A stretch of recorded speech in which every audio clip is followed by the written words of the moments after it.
Welcome back to our channel. Today is a fantastic day to dive deep into the messy, complicated, and absolutely explosive drama unfolding in Port Charles. So grab your coffee and let's get right into the heart of the action.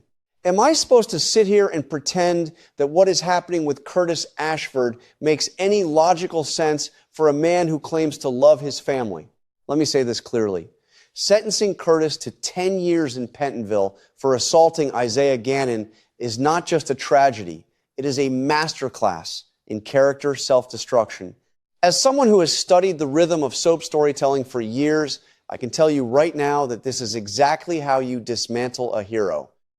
Curtis has spent weeks hurling insults, throwing punches, and acting like a rabid dog toward Isaiah, absolutely convinced that Isaiah was the one who ran him and Jordan down on that fateful night. And for what? For absolute, undeniable nothing.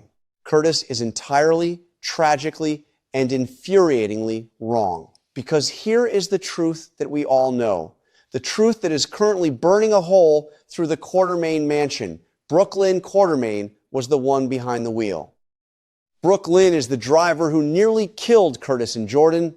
And while she sits in her luxurious home, sweating through her designer clothes as her own husband, Harrison Chase, unknowingly hunts her down, Curtis is rotting in a prison cell. He threw 10 years of his life away because his fragile ego and his desperate need to be the alpha protector blinded him to the facts.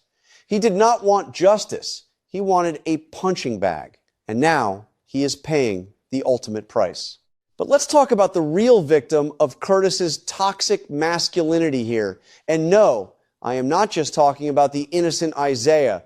I am talking about Jordan Ashford. Can we be honest about this for a second? Jordan is a former police commissioner. She is a brilliant, analytical, and fiercely independent woman. She stood by and watched Curtis verbally and physically annihilate Isaiah for weeks. Right now, she might feel a lingering sense of loyalty. But what happens when the truth inevitably drops? What happens when Brooklyn's guilt is exposed and Jordan realizes that Curtis nearly beat an innocent man to death based on a paranoid delusion? I will tell you what happens. Jordan is going to be absolutely horrified. She is going to look at the man she once loved, the man she almost died next to, and she is going to feel nothing but profound disgust. Curtis might offer a reluctant, half-hearted apology to Isaiah when the truth comes out, but an apology does not erase the trauma. An apology does not magically erase a 10-year prison sentence, and an apology certainly will not erase the horrific realization for Jordan that Curtis is fundamentally broken. So, where does that leave Jordan? The spoilers are hinting that Jordan might have to wait 2 years for Curtis to even have a shot at parole. 2 years? 10 years? Are you kidding me? In the soap world, asking a vibrant, beautiful, and dynamic woman like Jordan to put her life on ice for a decade while her ex-husband serves time for a crime of sheer stupidity is an insult to the audience. Jordan is not going to wait, nor should she. She has every right to walk away from the smoldering wreckage of Curtis Ashford's life and find someone who doesn't let blind rage dictate his future. And that brings us to the most explosive, poetic, and absolutely brilliant twist this show could possibly deliver. Isaiah Gannon. Let's unpack the ice to the Portia dynamic first, because this is where the writing gets incredibly layered. Portia Robinson has been Isaiah's rock. She supported him before the trial, she stood by him during the trial, and she has been his fiercest advocate. But Portia is also a woman who is fundamentally driven by her maternal instincts and her desperate need for a perfect family picture. Right now, her reality is shattered.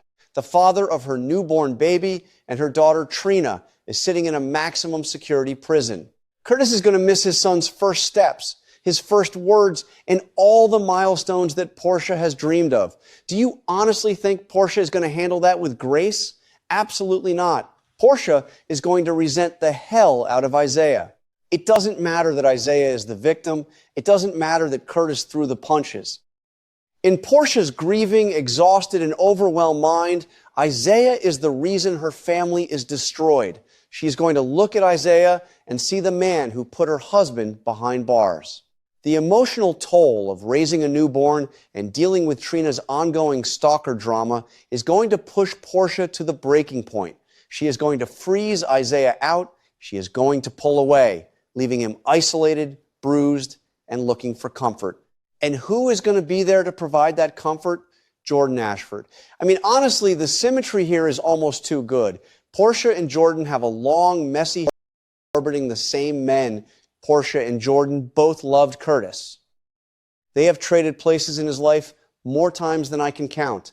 And now history is about to repeat itself, but this time the prize is Isaiah. When Jordan and Isaiah were first introduced, there was an undeniable spark. There was a flirtation, a mutual respect, and a simmering chemistry that the writers wisely put on the back burner. Now the burner is turned all the way up to high. When Jordan realizes that Isaiah is completely innocent, her guilt is going to be overwhelming. She is going to feel responsible for the fact that she didn't stop Curtis. She is going to want to make amends. And in the world of daytime television, making amends is just a stepping stone to a passionate, undeniable romance. Isaiah is going to see Jordan not as the woman who stood by his attacker, but as a woman who is finally seeing the truth. They are bonded by the trauma of that hit and run, and they are bonded by the sheer madness of Curtis's actions. But the writers are not just going to give us a sweet romance. No, they are going for the jugular.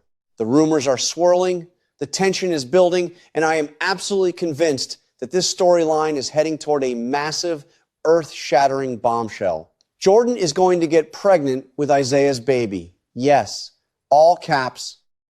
This is the drama we deserve. Think about the sheer magnitude of this plot twist. Jordan, who has spent years putting her career first, who has navigated the messy waters of Port Charles politics and police work, suddenly finding herself expecting a child with the man her ex-husband went to prison for assaulting. It is messy. It is scandalous. It is the exact kind of high-stakes, emotionally devastating storytelling that makes a soap opera legendary. This is not just a hookup. This is a permanent, life-altering connection that will irrevocably tie Jordan, Isaiah, Portia, and Curtis together for the rest of their lives. And let's not forget the ticking time bomb that is Martin Gray. Martin is Curtis's lawyer, and he is already filing an appeal.